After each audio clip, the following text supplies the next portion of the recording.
D'abord et avant tout que cet équilibre est inattendu. C'est-à-dire Viktor Orban, dans le paysage politique européen d'aujourd'hui, c'est un peu le grand méchant. C'est le méchant disponible. On laisse de côté Poutine, parce que la Russie, c'est un statut particulier, mais Orban, c'est véritablement le méchant interne à l'Union européenne. C'est celui qui transformerait la Hongrie en État voyou, en quelque sorte, en État renégat, en État qui n'accepte pas les règles, finalement, de l'Union européenne. Donc, et il est bien vu globalement d'en penser le plus grand mal sans nuance. Emmanuel Macron lui-même ne s'est pas interdit de traiter Orban de cette manière pendant longtemps. On se souvient qu'au moment, je crois, c'était au moment des élections européennes, ou un peu avant en fait, il avait présenté la grande alternative traversant l'Europe. D'un côté, c'était la lèpre populiste et de l'autre côté, l'europhilie progressiste. Alors, la lèpre populiste, on comprenait dans le discours d'Emmanuel Macron à ce moment qu'Orban était le chef des lépreux, le lépreux en chef de l'Europe contemporaine. Or là, surprise, Viktor Orban devient, dans le cadre de la présidence française, un interlocuteur légitime. J'entends par là que ça ne devient pas un ami, ça ne devient pas un complice, ça ne devient pas un grand compagnon. Ça devient tout simplement le signe d'un passage de la morale à la politique. Autrement dit, Viktor Orban est Premier ministre d'un pays à part entière membre de l'Union européenne. Il est Premier ministre d'un pays qui a sa légitimité en Europe. Il est Premier ministre élu, faut-il le rappeler, quoi qu'on en dise et quoi qu'on en pense.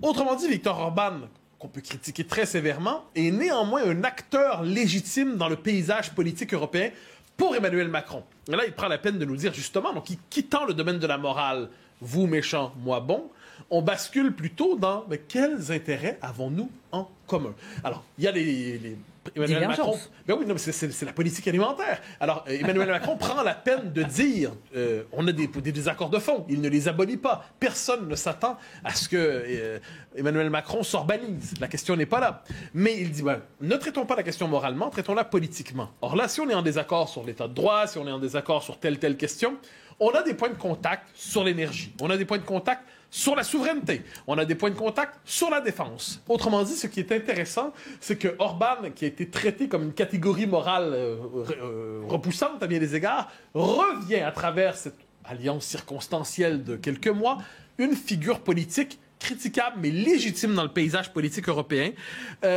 Avec la nuance suivante, on pourrait dire globalement, en politique, le principe de la politique étrangère, c'est qu'on reconnaît les États sans se mêler des régimes internes à chaque pays. Ça, c'est un principe de politique étrangère gaulien. L'originalité de l'Union européenne, c'est qu'elle prétend prescrire un régime politique particulier à chaque pays. La démocratie libérale, bien sûr. Mais ce qu'on constate aujourd'hui, mais nous y reviendrons, c'est que les interprétations concurrentes du principe démocratique aujourd'hui sont constitutives de la vie politique européenne. Mais quoi qu'il en soit, c'est finalement une espèce de parcours inattendu et Viktor Orban réapparaît dans tout cela comme presque un marqueur symbolique de la politique d'Emmanuel Macron. Et rappelons que ça fait 14 ans qu'un chef de l'État français n'a pas été sur place. Mais que représente Viktor Orban dans la politique européenne contemporaine? Voilà, je l'ai d'abord présenté pour ce qu'il est médiatiquement souvent, c'est-à-dire le grand autre, le méchant, le voyou. Bon. Mais ce que l'on voit, c'est qu'il est aussi porteur, si on décide de prendre une certaine distance avec les polémiques inutiles ou les polémiques stériles.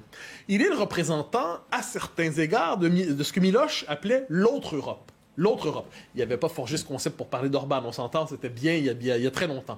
Mais l'autre Europe, c'est-à-dire l'Europe non occidentale, l'Europe centrale, ou certains disent l'Europe de l'Est.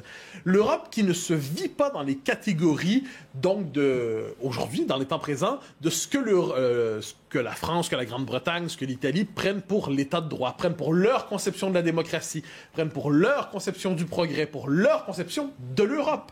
La définition qu'on a de l'Europe à l'Est et à l'Ouest n'est tout simplement pas la même, on en a souvent parlé ici. L'Europe apparaît à l'Ouest comme organisation, une forme d'organisation supranationale portée par l'idéologie des droits de l'homme, portée aussi par un certain post-nationalisme, par une volonté d'en finir avec un monde centré sur l'État-nation. À l'Est, on est dans une conception de l'Europe sous le signe de la nation, de l'enracinement, des racines chrétiennes de l'Europe, une conception aussi de l'Europe rempart, une Europe qui doit se défendre et pas simplement se présenter comme modèle pour le monde entier. Alors c'est important ça. À l'Ouest, tentation de voir l'Europe comme le modèle universel qui est appelé à illuminer l'univers par son modèle politique. À l'Est, c'est plutôt, est-ce qu'on pourrait défendre notre civilisation, s'il vous plaît? Il ne s'agit pas de trancher entre l'un et l'autre, mais de voir que dans cette espèce de conflit on pourrait dire, qui traverse l'histoire de l'Europe, ce conflit s'est incarné en quelque sorte à travers la figure de Viktor Orban, qui est devenu davantage d'ailleurs que chez les Polonais. Je pense que parce qu'Orban, Chantal Delsol prend la peine de le souligner souvent lorsqu'elle en parle dans ses entretiens, c'est une figure plus intellectuellement construite. En dernière instance, elle préfère, lorsqu'elle parle d'Europe de l'Est, elle dit « je préfère parler avec les Hongrois que les Polonais », prend-elle la peine de dire quelquefois. Ce que j'entends par là, c'est qu'Orban est devenu le symbole de cette autre Europe, de cette Europe qui se voit autrement, cette Europe qui se voit, on pourrait dire l'Europe pré-Union européenne en quelque sorte, l'Europe qui se pense comme civilisation, comme culture, davantage que comme organisation, et de ce point de vue, devient symbole, pour le meilleur et pour le pire. On voit qu'il y a une tentation quelquefois à l'Ouest de prendre Orban comme presque exemple, comme leader, je dirais comme modèle à suivre. On a vu récemment, par exemple, Éric Zemmour et Marine Le Pen allaient faire leur procession chez Viktor Orban en disant comme s'ils espéraient se faire adouber par lui. On voit aujourd'hui Emmanuel Macron y aller, donc là ça relativise ce que je viens de dire. Finalement, tout le monde passe en ce moment chez Viktor Orban. Pas pour les mêmes raisons. Pas pour les mêmes raisons, mais à travers tout cela, ce qui se joue, c'est une figure politique qui compte aujourd'hui. Donc qu'est-ce que c'est? C'est le symbole de cette part de l'Europe qui n'accepte pas le modèle de développement de l'Union européenne. N'oublions pas que la vision à la Orban, au-delà de toutes les caricatures et des critiques légitimes qu'on peut en faire, elle est portée aussi en Europe de l'Ouest par les partis que l'on dit quelquefois populistes et qui voient en Viktor Orban un allié potentiel autour de ces questions. Donc c'est un peu devenu le symbole en quelque sorte des fractures européennes et la possibilité de penser l'Europe pas seulement sur le mode de la contestation, les partis populistes sont contestataires, mais au pouvoir, le camp dit national conservateur pense avoir un leader en lui.